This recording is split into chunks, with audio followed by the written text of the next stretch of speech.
wants those people to be on this board. And he asked them to. That's quite common. It's not in the design I gave you. But there's nothing cast in concrete. You do whatever you have to make the board effective, keeping to the basic principle that everybody over whom he has authority must have authority over him through the board. The other thing that happens is, in a decentralized company, as I mentioned, he may have external stakeholders here, customer representatives, supplier representatives, advertising agencies, bankers on the board as well. He treats this like a corporate board. So there are all kinds of variations possible. There are no rules that say you have to do it this way. The only thing you have to do if you're going to keep this system effective is give everybody an opportunity to participate in decisions that directly affect them. That's the critical requirement. Yeah. Once instituted, has there been any instance of abandonment? No, I don't know of a single one. I should explain, this was published for the first time about 10 years ago now. I keep running across organizations that are using it that took it out of the book. We have probably installed it in 50 or 60 organizations of a wide variety of types in a number of different countries. I have had no direct experience with any company that installed it that later withdrew it. Now, I can't speak for others. All the cases I've heard of independently have been effective. Can you have an outside member on a board that's maybe 4 or 5 levels down in the organization? If it's useful for you, you sure can. I mean, you make the rule. For example, when we did the first one, we said the top manager ought to be the chairman of that board, right? It makes sense. Do you know that almost every single board that we've established over 10 years has rejected that idea? Guess what they do? They rotate the chairmanship, almost invariably. It's fine if that's what they want to do. We seem to, in the federal government, have this paranoia almost about holding people accountable or responsible. Do you run into the argument that everyone's accountable, therefore no one is accountable? No, you haven't changed the accountability of the manager at all. You haven't reduced his task of managing. You've just changed the way the policies and plans are prepared to make sure that they're better coordinated and integrated. But you haven't reduced it. Let me tell you what the fundamental problem is associated with this. And we may want to explore this afternoon. What you do here is you reduce the power that any manager has over his subordinates. No question about that. Okay? But you increase his power to accomplish what he wants to. See, there are two kinds of power. Power over and power to. And what most people don't realize is they're inversely related. As one increases, the other decreases. Let me point out what I mean. The most powerful man on earth up to a few years ago was the Shah of Iran. He was subject to less constraint than any other ruler in the world. He could do just about any damn thing he wanted to. I had one occasion to meet with the royalty of Iran shortly before the revolution. And the entire meeting was devoted to his complaints about the fact that he couldn't implement a single goddamn policy. He said they mess it up every time down below. Now, he could have hung, killed, or done anything he wanted to any of those people without any trial, any court, or anything. Had infinite power over them, but he couldn't get it done. On the other hand, the President of the United States doesn't have any power over me. The President of the University got no power over me. He can't fire me, doesn't control what I teach, how I teach it, or anything. But he can get a lot of things done that he wants to get done because I approve of him. And I'll work with him to get done what he wants. Okay? This involves a conversion of the concept of management from the concept of command to the concept of leadership, and they are fundamentally different. This is the radical transformation that's required. Managers have to develop capacity to lead rather than to command. Why? Because it's more effective with an intelligent group of subordinates. When you had a group of illiterates, functional illiterates under you, that may have not been the case. Now, also let me point out that in time of emergency, you've got another situation. Nobody says that if you're walking across the street and about to be hit by a truck, that you call a board meeting to decide what to do. You jump. But part of your planning and policy is the preparation for reactions during emergency. And they may involve one man takes command at that point, or else you're going to screw it up. But that's a collective decision. So it's not that you eliminate the use of authority under appropriate circumstances, it's that in general authority is exercised through leadership, not through command. Any other questions? Yeah. How do you handle the problem of board discipline, time discipline, and conference leadership? In other words, the methodology by which the board work in an efficient manner, time efficient, or... This is varied. The boards make their own rules, but I can tell you the most successful ones is clear. Boards are most successful work by consensus. Now, consensus is very different than agreement. Let me explain the difference. We had a meeting recently of a corporate board in which each member was asked to consider a certain problem. And they all came up with different solutions. Each solution was presented. They reached absolutely no agreement as to which solution was best. In fact, each one thought his solution was the best, but they were all different. I was present at this meeting, and the conversation went on for 2 hours. I broke in at that point and said, look, I would like to offer you the following choice. Tell me what you would do. You can either keep what you got now. We won't make any changes, or you will allow me to pick one of these 8 at random. Which will you do? It was unanimous to allow me to pick one at random. That's consensus without agreement. See? They agreed that any of these alternatives is better than that. But they didn't agree on which one was.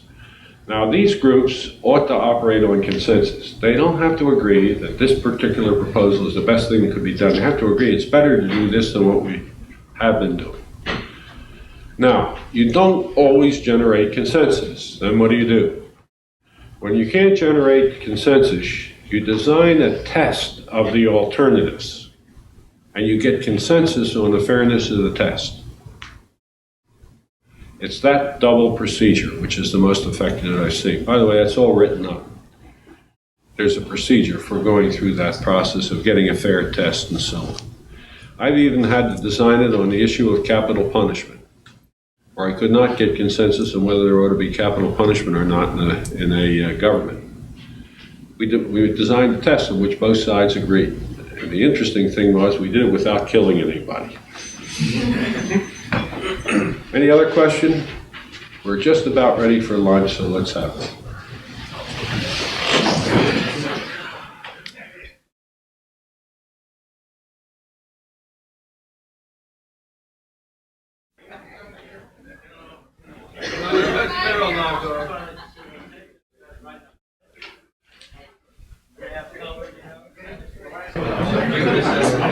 That's where the KB's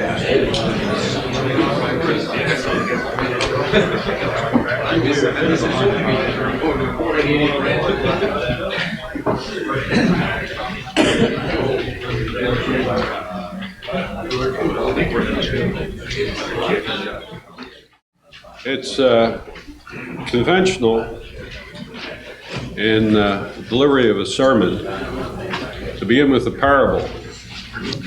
And since a certain portion of this afternoon is going to be a sermon, it seems appropriate to begin with a parable. This happens to be one that I first heard in Mexico for reasons that will be apparent to you. The parable is about 3 sailors who were on a merchant marine that wrecked off the coast of Mexico a ways. They managed to survive by getting on a raft and floating to a deserted island that nevertheless had enough resources so they could sustain themselves. They were a Russian, an American, and a Mexican. They spent all their time sitting on the beach trying to spy a passing vessel in the hope that they could get saved. And while they were sitting on the beach one day, they saw a small object coming through the surf towards them, and they rushed into the surf to catch it, whatever it was. And as it got within reach, they grabbed it, pulled it out of the water, and it was a very dark, smoky brown bottle, tightly corked. So they hauled it ashore, and they had to improvise by breaking shells. They eventually pried the cork loose and popped it out, and out of the bottle appeared a beautiful young genie. She told them that they were each entitled to a wish, but they'd have to make them very quickly because she had a hell of a schedule and she had to get on to the next stop. And before she finished the sentence, the Russian said, "I wish I were at the Bolshoi with my wife watching the ballet." Like that, he disappeared. He had no sooner finished, the American said, "I wish I were at the Plaza Hotel with my girlfriend having a dining and dancing evening." Like that, he disappeared. But the Mexican sat there on the sand, didn't say a word. She stood there tapping her foot. Finally, she said, "I'm sorry, I can't wait any longer. You either give me your wish right now or I have to leave." And he looked up and took a big sigh and he said, "I miss those two guys. I wish they were back."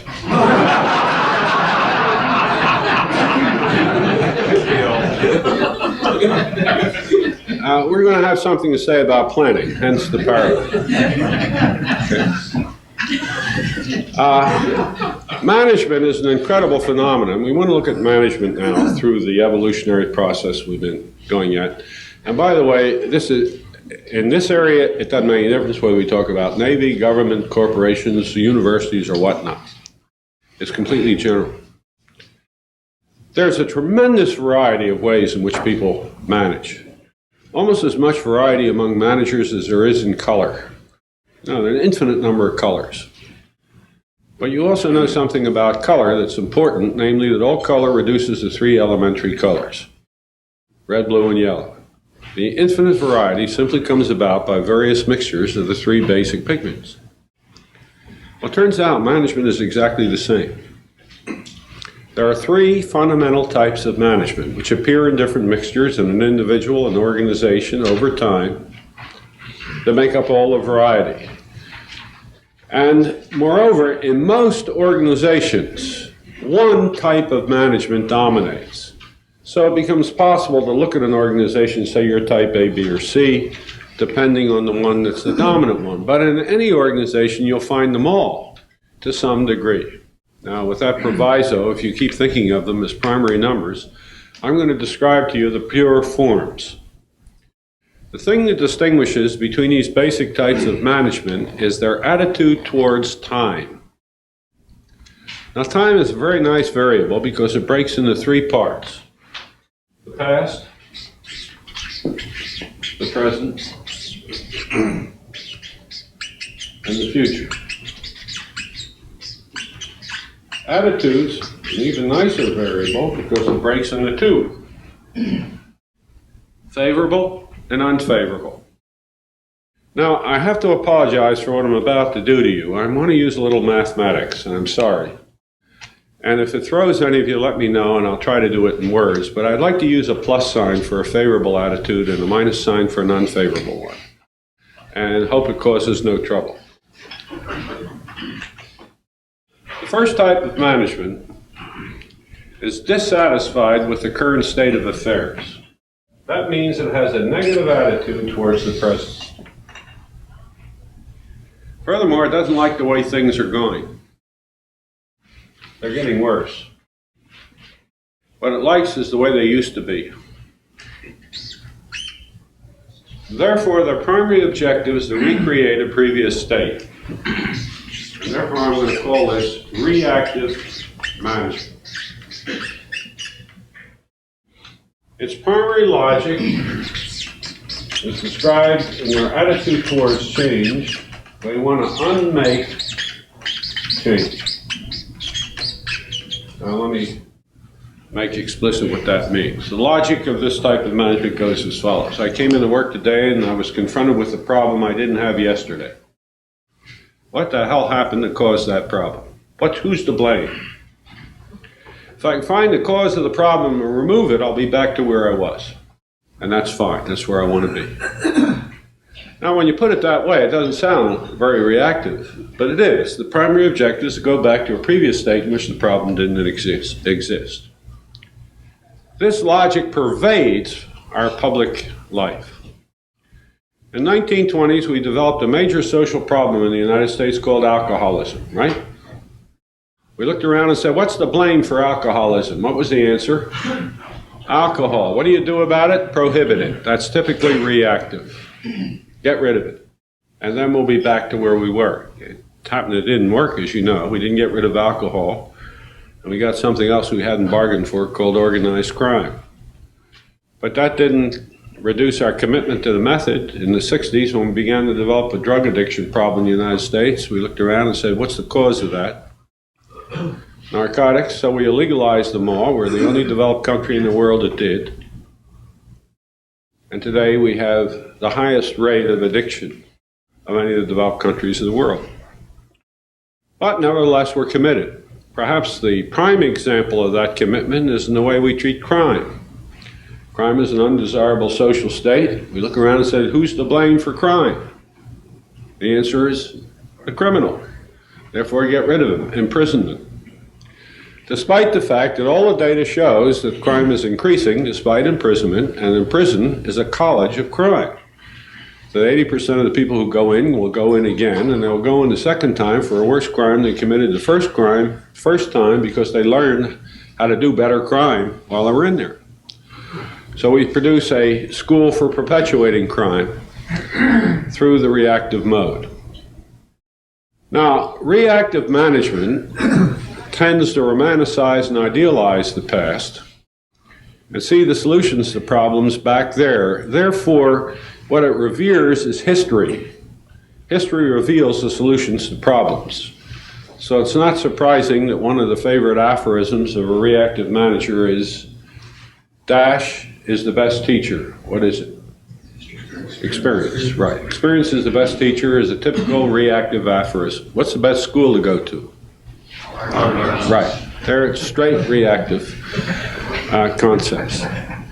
It's for this reason that in a reactive organization, status is directly proportional to seniority.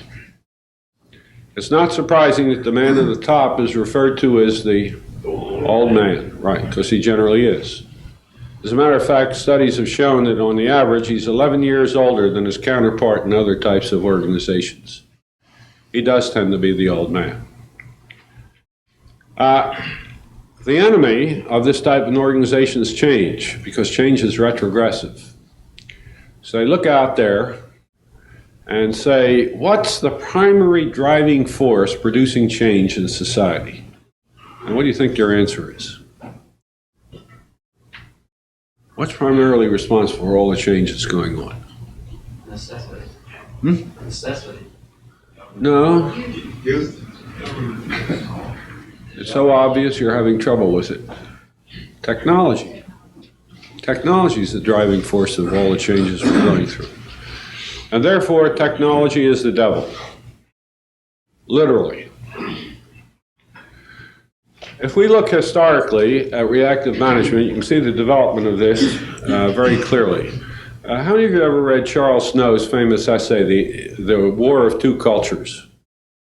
Now, that was a famous set of lectures that Charles Snow, the British novelist and philosopher, gave at Cambridge many years ago, in which he described society as a war between the humanists on the one side and the scientists or technocrats on the other. The reactive manager is clearly on the side of the humanists, historically oriented, arguing against technology as an evil force in society. If you go back to the Industrial Revolution in England, as it got started, there was a major social movement in England called the Luddite movement. Any of you ever hear of the Luddites? Don't know it? That was a social movement involving a very large number of people who armed themselves with pickaxes, crowbars, and explosives. And they broke into factories and tried to blow them up and destroy them because they argued that the mechanization of production was destroying the quality of life. And they wanted to go back to handcraft guild production.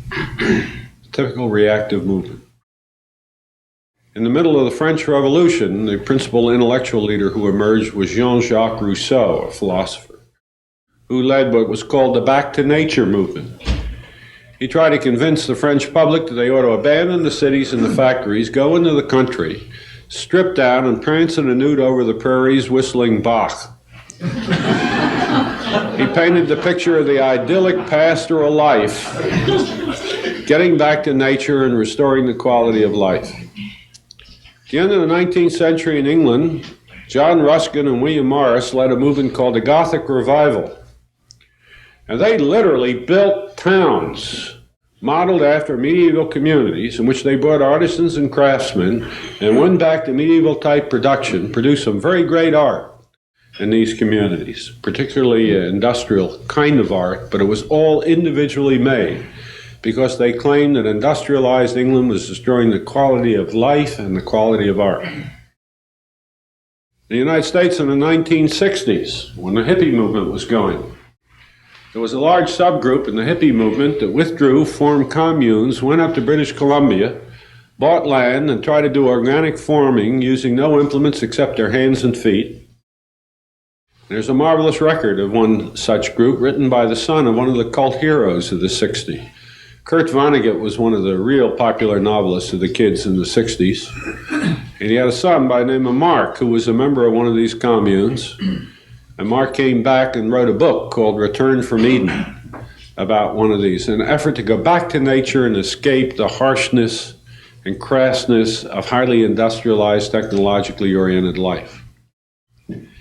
During the 1960s, one of the most common pieces of graffiti around was a short expression which said, "God is dead." Do you remember that? Do you ever wonder where that came from?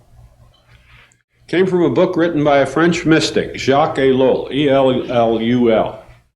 The book was called Technology. And God is dead is a phrase from a sentence. The whole sentence read as follows: God is dead. The devil reigns. And the devil is technology. That was the whole sentence.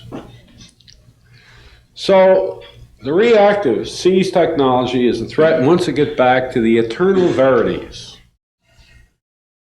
It's science and engineering that's destroying things. All right, what does this kind of an organization look like? Well, first of all, it will be organized the way the oldest surviving form of human organization is organized. What's the oldest surviving form of human organization? Family, right. The family is the metaphor. This organization wants to be a great, big, happy family. All right? That's one of the reasons the man at the top is also called the old man. First level of vice presidents are the oldest sons, then come the younger sons, and then comes the nephews and the first cousins, the second cousins, and so on down through the line. Loyalty and commitment to the welfare of the whole is absolutely essential. Above all other things, loyalty is required in such an organization. It's hierarchical and very, very highly centralized. Nothing happens without the approval of the patriarch, the old man. He's all-powerful in that system. Okay, that's a quick picture of what such an organization looks like. Let's take a look at how they plan. Well, first of all, this organization won't plan unless the old man approves of it, because nothing is done in this organization unless the old man approves. It's not always easy to convince him you ought to start planning. In fact, very few people did until perhaps 15 years ago when Columbia University had a brilliant idea of running an educational program exclusively for these old men. They did it, first of all, by calling it a senior executive development program. You had to be either an executive vice president or CEO to be admitted. So that immediately made them all want to go. But they're easy to identify. The easiest way of telling one of these programs is they always take place in the Bahamas. The second essential characteristic is the attendees are always male, because in reactive organizations you don't find females anywhere near the top except as secretaries. And they are required to bring their wives or a reasonable facsimile thereof. The final characteristic of these programs is that they are required strictly to attend classes for at least 2 hours a day. There is no real effort to overwhelm them or overcome them with education. But occasionally what happens is one of the entertainers they've hired to come in gets ill, conks out, and they have to get somebody quickly, and occasionally they get somebody who takes it seriously and tries to teach them something. And occasionally it happens that the person who they get tries to teach them something about planning. So what started to happen about 15, 20 years ago, occasionally these old men would come back after a week and feel they have to justify their vacation to their subordinates. So they would call a meeting. Now, the first thing about the old man is he never has a meeting with anybody except the oldest sons. So he calls in the senior vice presidents, and the meeting goes as follows. He says, "Boys," he said, "I just came back from that meeting, and I really learned something down there which justified the visit." He says, "We ought to start some corporate planning or some organizational planning." So I've decided we're going to prepare a 5-year plan, and I want it at the end of this year. He said, "Now this is what we're going to have to do."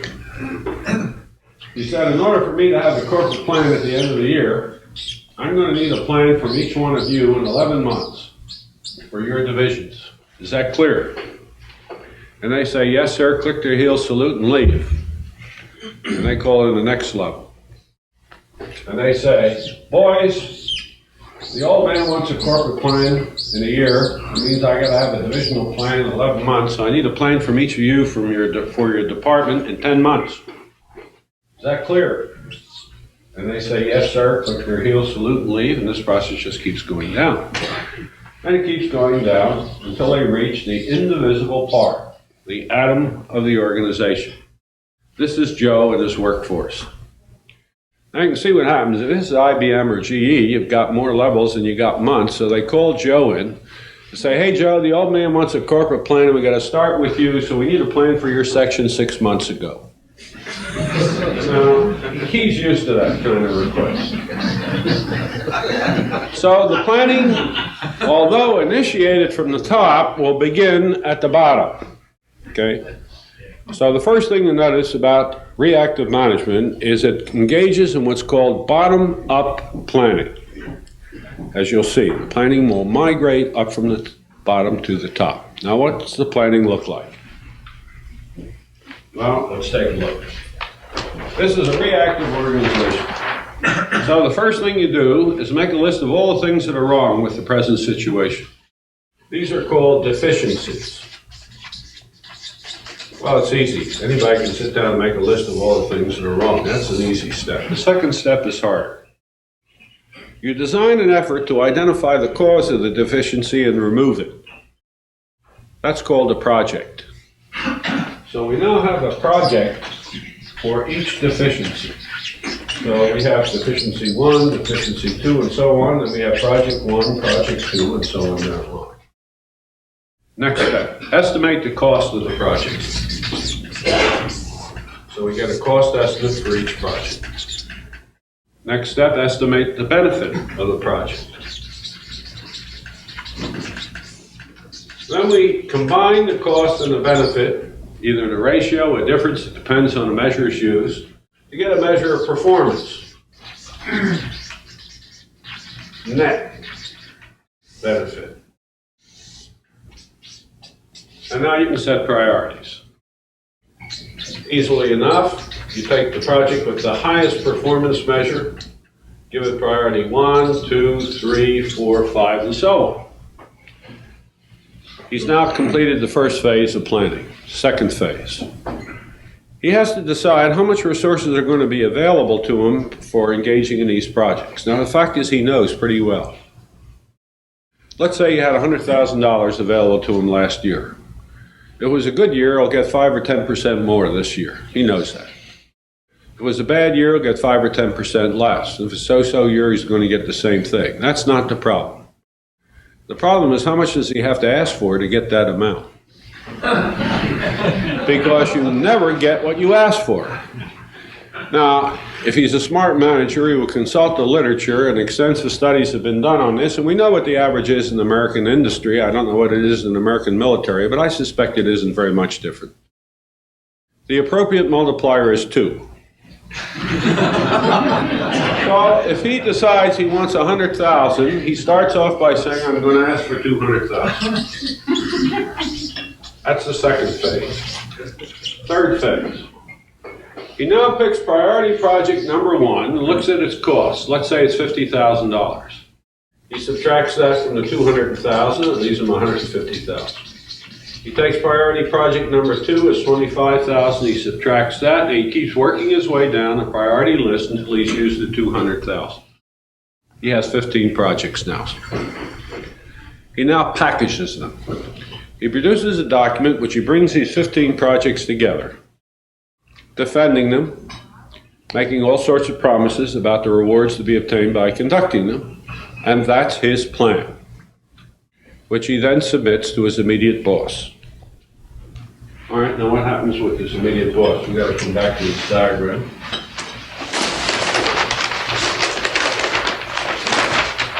When it comes up to his immediate boss, that's this fellow up here at the second level. Now he's got 7 or 8 of these things submitted to him. He does 3 things. First, he has to establish his superiority to his subordinates. That's critical. And the way he does that is he corrects their spelling and grammar. The second thing he does is he adds his own projects because he has deficiencies at his level. He's going through the same process. So he now puts in projects of second level. Then he takes all of these together, repackages them, adds the appropriate safety factor, and submits it as his plan. And up this process goes through the ladder, all the way up.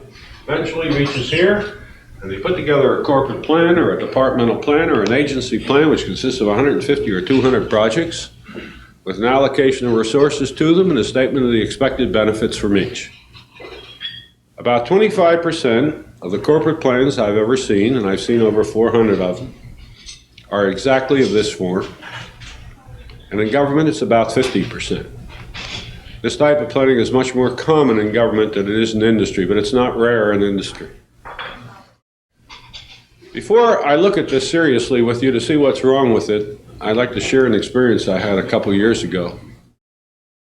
I was at a conference in New York and ran into an old classmate of mine who had really made out. He was the CEO of one of the large electrical manufacturing companies in the United States. We hadn't seen each other for a long time. So we had a great reunion and lunch together, and I asked him what he was doing. He told me the kind of work he was doing in the company, and he asked me what I was doing. And he said, hey, he said, you're doing planning. He said, we got a planning meeting for the corporation coming up in a few weeks up in our hunting lodge that we own in Wisconsin. Would you like to come up and join us? And I said, did you say Wisconsin, a hunting lodge? He said, yeah. I said, I'll be there. So I joined them. I spent 3 days up there while the vice presidents reported in their packages in exactly the way I've just described to the executive committee of the corporation at the top, and they did a little honing and chiseling and sandpapering of the projects and changed a little bit, and they wound up at the end of 3 days with the corporate plan with 150 or 200 projects. I was very quiet during those 3 days. I was almost in awe of this process, and as a result, I was invited back the next year. So I was there the second year, and it was on the second day of the 3, I was having lunch with the CEO. He said to me, Russ, he said, you know, you never told me what you think of this process. I said, well, Buck, before I tell you what I think of it, what I really would like to do is ask you a couple questions. He said, go ahead. I said, okay, I was here last year and watched you go through this process. I've been here this year through a day and a half, and there hasn't been a single reference this year to last year's plan. I don't understand that. Oh, he said, that's easy. He said, we didn't use it. I said, you didn't use it? I said, I don't understand. He said, we never use it. I said, oh, come on. You know, it must cost you $3 to $4 million to prepare that damn thing in manpower. What do you mean you don't use it? He said, you don't understand. I said, I know I don't. You know, please help me. He looked at me for a moment thoughtfully, and he smiled. He said, hey, he said, when you went to high school, did you have to study Latin? Well, that seemed like an oddball question. I said, sure. He He said, how many years? I said, 4. He said, you ever wonder why you had to study it? I said, of course I did. He said, you ever ask the teacher? I said, sure. What'd she say? He said. I said, she told me it was good for me. He said, right. He said, that's good for them.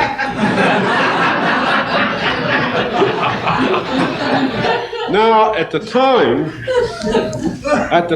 I thought that was really incredibly stupid.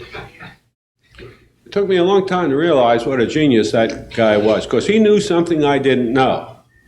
He knew that if they had used that plan, it would have destroyed the corporation.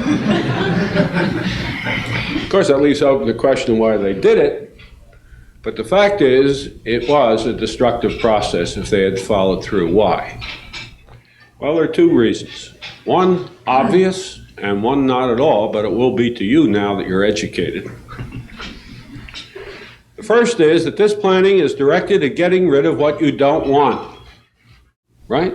It's directed at the removal of deficiencies. Now, unfortunately, or fortunately, as the case may be, when you get rid of what you don't want, you do not necessarily get what you do want. Now, the easiest way I know to demonstrate this is to go up to a room that has a television set and turn it on.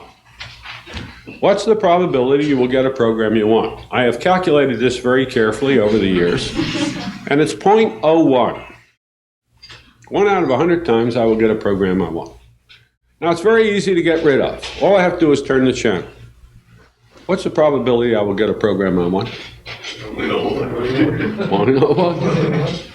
In fact, I've got a 50-50 chance of getting something I want even less. First principle of effective management. Effective management must be directed at getting what you do want, not at getting rid of what you don't want, because they are not equivalent things. Now we'll see the implications of that as we move along. The second deficiency is a lot more critical, and just 4 or 5 hours ago you wouldn't know what the hell I was talking about, but now you really are in a good position. Remember we started off by describing how the old man got us started? Right here. When he worked his way down to Joe, what was he doing? What was he doing to the corporation? Don't you see? First step of analysis. He was taking the whole apart. Exactly. He kept taking it apart until he hit the element, right? What happens to a corporation, which is a system, or a government agency, which is a system, when you take it apart? It loses all of its essential properties. The second step of this planning process is each part prepares a plan for itself taken separately. What happens? It loses all of its essential properties. And therefore, this kind of planning never addresses the essential opportunities or problems of the organization taken as a whole or any of its parts. It's irrelevant. It can't help the organization for that reason, because it's non-systemically oriented. Let me tell you one of the most important things we know about a system. We can prove this rigorously, but it's a very complicated technical proof. But nevertheless, it's easy to grasp by example. If you take any system, take it apart, and then arrange to have each part operate as efficiently as it possibly can, you know something about the system as a whole. You want to guess what it is? The system as a whole cannot be operating as efficiently as possible. When you maximize the efficiency of each part taken separately, you cannot have the whole operating at optimal efficiency. Why not? Well, that's what we can prove. But let me give you an example.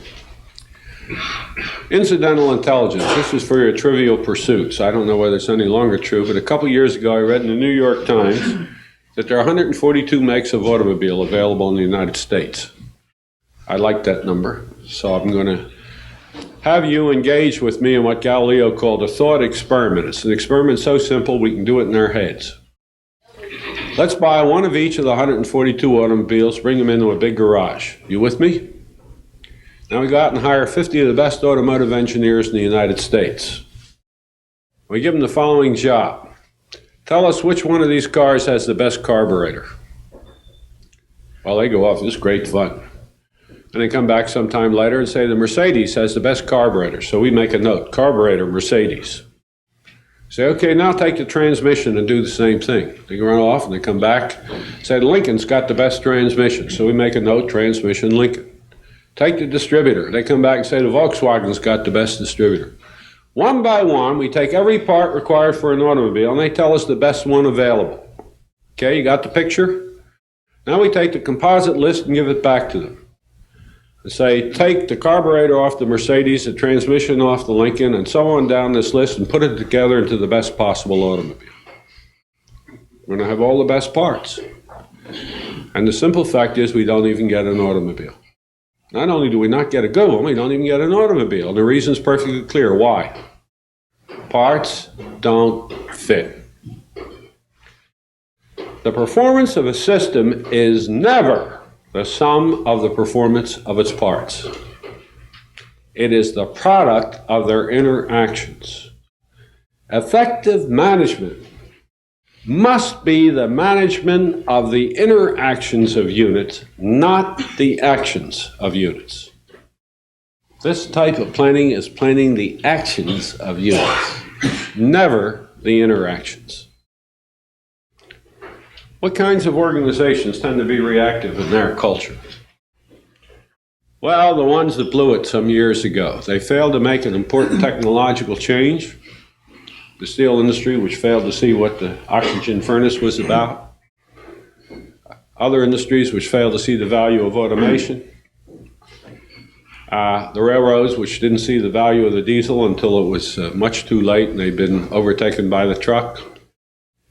These industries in general tend to project their failure onto the environment, and invariably it's some technological change that's occurred in the environment. I've had the chance to work in 7 railroads over my lifetime.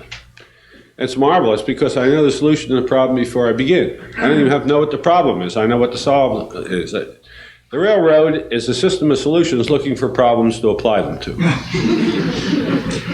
Every damn time I work on a problem in the railroad, somebody will come up to me and say, we know how to take care of that. I don't know what you're doing. I say, how would you do it? One of 2 answers. Either eliminate trucks or the Interstate Commerce Commission. Typically reactive. You see, the railroads were once the largest corporations in the United States. What the hell happened to change it? They said trucks and regulation. Get rid of trucks and regulation, we'll be back where we were. That's typically reactive, whether true or not. And there's plenty of evidence to indicate that it isn't true. The reactive manager is like a man who goes swimming in the ocean that gets caught in a tide that carries him away from the shore. He turns around and desperately tries to swim against the tide to get back to the shore from which he came. Okay? So much for the reactive. You got any questions about him? Do you recognize him? All right, let's take the second type, inactive. The inactive manager doesn't want to go back to a previous state, but he does agree with the reactive that things are getting worse. What he wants to do is keep things like they are. If you think politically, he's reactionary and he's conservative. He wants to keep things like they are. They may not be perfect, but they're as good as we have any right to expect. So for God's sake, keep your damn hands off, let them alone, so things will not change. What he wants to do is prevent change. His basic doctrine is, if we didn't do anything, nothing would happen.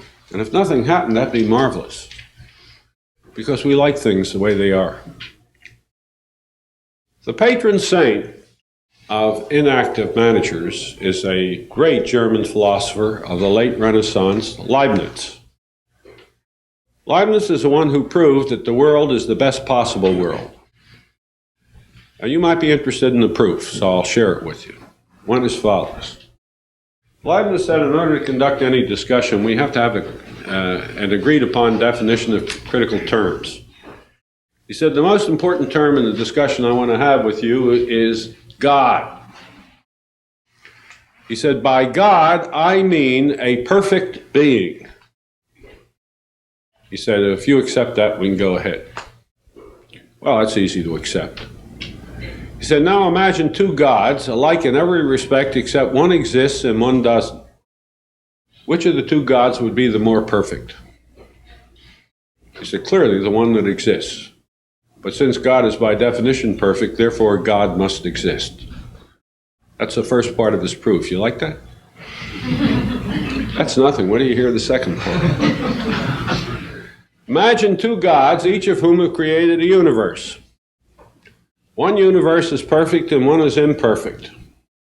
Which of the two gods would be the more perfect? The one that created the perfect universe, right? Therefore, since God is by definition perfect, the universe must be. Isn't that neat? Well, Voltaire thought it was a scream. So he wrote a satire, which many of you read, but may not have been aware of, Candide. Candide is a satire on Leibniz. Candide is the story of a young man and his tutor. Candide is a young man, and his tutor is an old professor, Pangloss, who's a Leibnizian. And as they travel around the world trying to educate Candide, they incur one catastrophe after another. But since poor old Pangloss believes this is the best of possible world, he has the problem of rationalizing the catastrophes, and that's where the humor of the book comes out. So, for example, he loses his left arm in an accident. He said, oh, what the hell, I'm right-handed anyhow. So furthermore, I can now get suits with only one sleeve, and they will cost less. If he later loses his right arm, it turns out he didn't like to write anyhow, and he hates letters. And all the humor of the book comes out of the effort to support the belief that this is the best of possible worlds. Now, contemporary and activists don't believe this is the best of possible worlds, but they believe it's good enough and ought to be left alone. Just this week, driving into work one morning, one of the low-grade intellectual disc jockeys that I happen to be listening to quoted J. Phillips Oppenheimer, whom I'm sure you all know, the head of the Manhattan Project. The most incredible quote. I just have been absolutely smiling to myself ever since. J. Phillips Oppenheimer said that an optimist is a person who thinks that this may be the best of possible worlds. And a pessimist is one who knows that it is. Isn't that marvelous? God, I love that. Just great. Okay. These people then try to do nothing. Unfortunately, they can't succeed. Why? Because not everybody is inactive. It's all you people out there that are trying to improve things or mucking it up. If you just keep your damn hands off, things would be fine, but you're screwing it up in your efforts to improve things. What do? Nothing until I have to. Well, when do I have to? When what you've done threatens my survival or stability. Then and only then will I react. Now, what do you call a situation in which your survival or stability is threatened? It's a what? Crisis, right. Inactive managers practice crisis management. Crisis management is their style. Now, crisis management goes under a number of different titles. In the State Department, it was called brinksmanship by John Foster Dulles. The English typically have a more exotic term. They call it muddling through. If you're a professor, you don't use any of those words because students would understand you. So we use a terminology given to us by the principal spokesman of inactive management, who are two political scientists, eminent ones, Hirschman and Lindblom. And the doctrine is called disjointed incrementalism. Isn't that beautiful?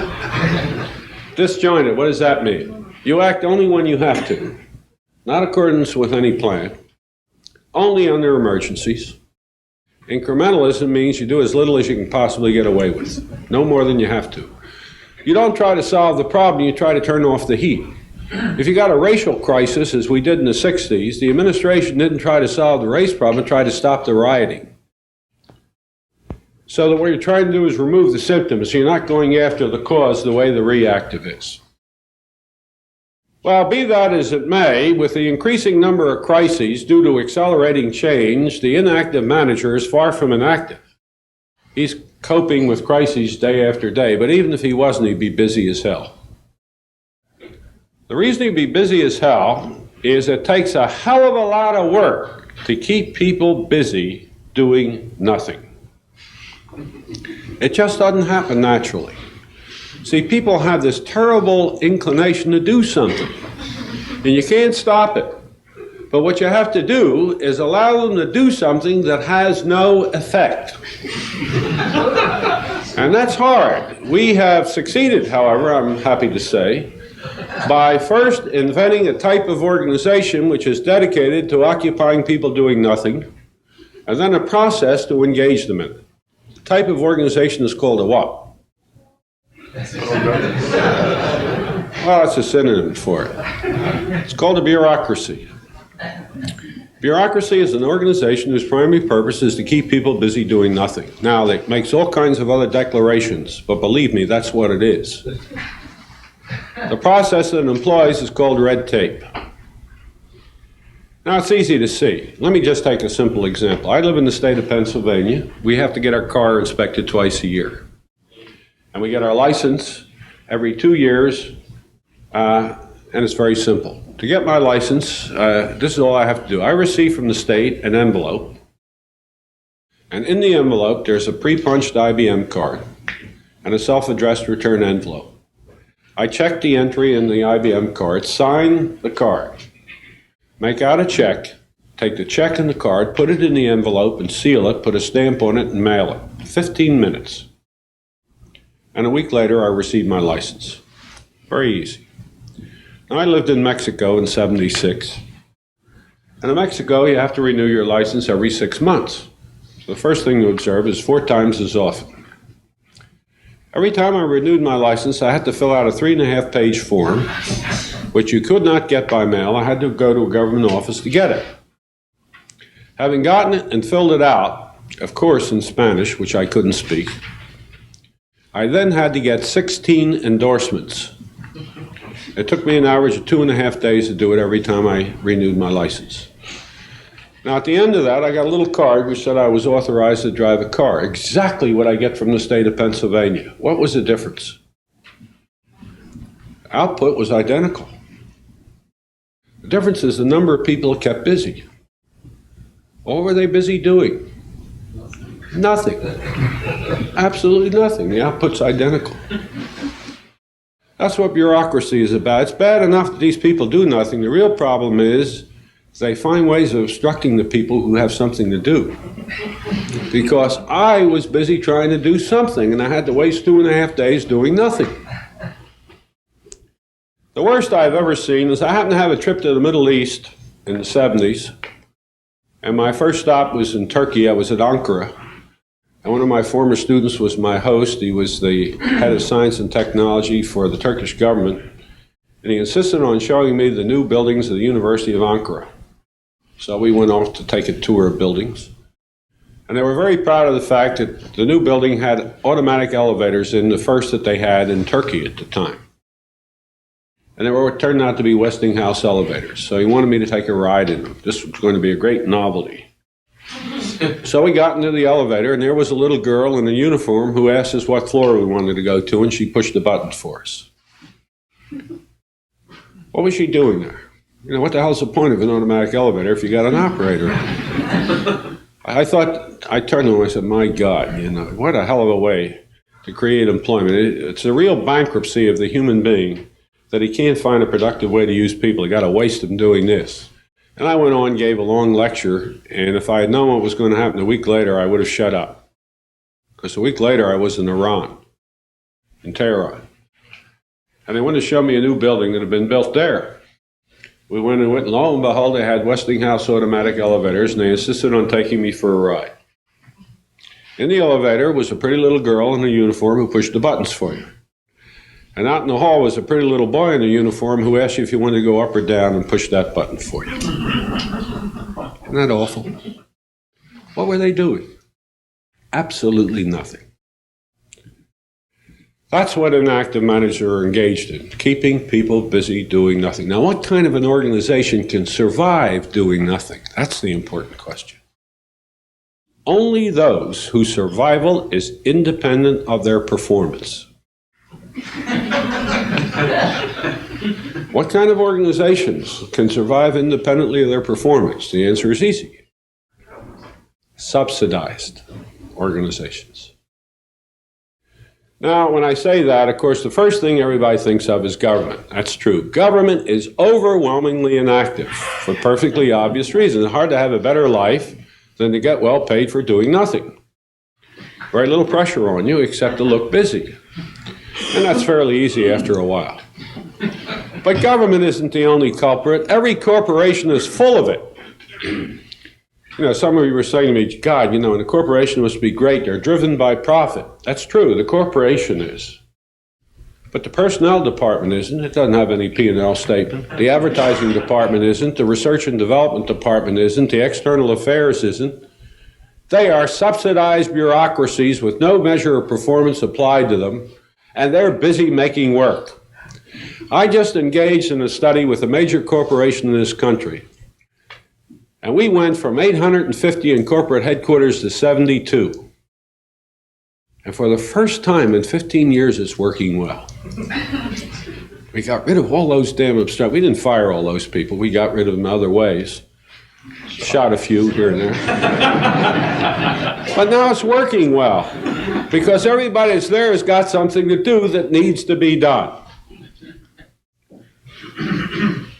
Corporations are full of it. But lest you think I'm prejudiced, let me admit shamefacedly that the absolute epitome of inactivity is the American university. No question about it. The university has raised an absolute fine art the capacity to occupy large numbers of people doing nothing. They do it by perpetuating the myth that they educate their students. That's absolute nonsense. Any one of you ever went to a university know that you forgot 99% of what was told you there. Now, you learned a hell of a lot while you were at the university, but not because of the university, despite it. You learned a lot, but not in class.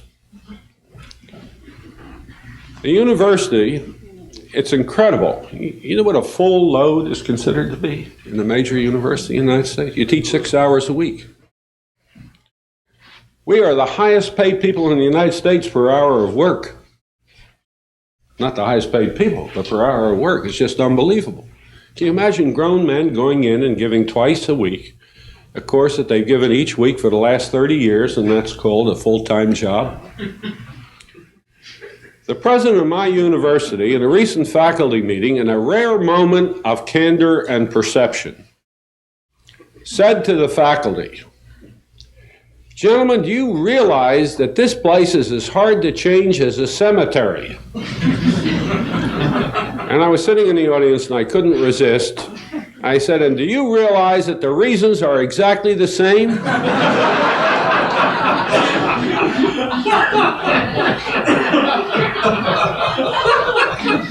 Universities haven't changed significantly since the 12th century when they were created. Only been superficial changes. You can't change a university. It's absolutely resistant to any effort to change it. The myth that universities are run to educate students, just nonsense. It's perfectly clear what a university is run for. It's to provide the faculty with the quality of work life that they want. You can't understand a university unless you understand that, because nothing makes sense if you think it's trying to educate students. Now we're going to come back to that later. Okay, the inactive is caught in the tide, carrying him away from the shore. What does he do? He looks around and says, "Hey, I like it here." He tries to throw out an anchor and hold a fixed position in the moving tide. Okay? Now we come to the epitome of American management, the dominant concept. By the way, about 25% inactive, 25% reactive. The dominant type is pre-active, and it's much more dominant than that because it's the only kind of management that most business schools teach. It's the official management doctrine in the United States, the kind we exported all over the world when they thought we were good. We're about to run out of time, so we're going to have to stop acting for a little bit. Take a stretch.